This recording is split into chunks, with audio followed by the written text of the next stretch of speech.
ধন্যবাদ। সকাল থেকেই বগুড়ায় শুরু হয়ে গেছে নববর্ষ উদযাপনের যে পালা, সেই পালা শুরু হয়ে গেছে। আমরা দেখতে পাচ্ছি যে বৈশাখী যাত্রা চলছে। বৈশাখী যাত্রায় এটা আপনারা জানেন যে এটা আপনার হলো জেলা প্রশাসনের পক্ষ থেকে করা হচ্ছে। এখানে কিন্তু বিভিন্ন সামাজিক সাংস্কৃতিক প্রতিষ্ঠানগুলো আপনার অংশগ্রহণ করছে। এছাড়া এখানে অংশগ্রহণ করছে বিভিন্ন স্কুল এবং কলেজের শিক্ষার্থীরা।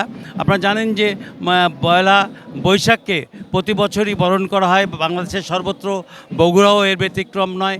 বগুড়ায় আমরা দেখতে পাচ্ছি যে বিভিন্ন ধরনের আপনার হলো আপনার ব্যানার নিয়ে, বিভিন্ন ধরনের ফেস্টুন নিয়ে এগিয়ে আসছে আপনার হলো একের পর এক আপনার বিভিন্ন সামাজিক প্রতিষ্ঠান, এবং সেক্ষেত্রে তাদের মধ্যে যে বৈশাখকে বরণ করার যে বিশেষ ইচ্ছা প্রকাশ, সেটা কিন্তু পরিষ্কার আমরা দেখতে পাচ্ছি।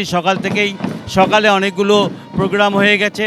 আমরা এখন যেটা দেখতে পাচ্ছি সেটা হলো আপনার জেলা প্রশাসনের পক্ষ থেকে বিশাল একটা আপনার শোভাযাত্রা এগিয়ে যাচ্ছে, এবং এই বৈশাখী শোভাযাত্রা কিন্তু মানুষের মনকে ছুঁয়ে গেছে। কারণ বগুড়ার মানুষ আজকে অন্যভাবে সজ্জিত হয়ে এসেছেন। এখানে বিভিন্ন রকমের যে আপনার ছোট ছোট বাচ্চা থেকে শুরু করে বিভিন্ন বয়সী মানুষ এখানে উপস্থিত হয়েছেন, এবং দেখতে পাচ্ছেন যে বৈশাখী মেলায় এখানে কিন্তু আপনার বগুড়ায় বৈশাখী মেলা হচ্ছে, পাশাপাশি এই শোভাযাত্রা হচ্ছে। আর দেখছেন যে এখানে এগিয়ে আসছে একের পর এক বিভিন্ন ধরনের আপনার হলো আপনার হাতির মূর্তি এগিয়ে আসছে। কেউ আপনার হলো নতুন সাজে সজ্জিত হয়ে এসেছেন বৈশাখী সাজে। এই বৈশাখী সাজে সজ্জিত হওয়ার যে এই ইচ্ছা, এটা কিন্তু আমরা দেখতে পাচ্ছি সব বয়সী ছেলে মেয়ের মধ্যে, এবং এটাকে তারা বেশ সুন্দর করে উদযাপন করছেন।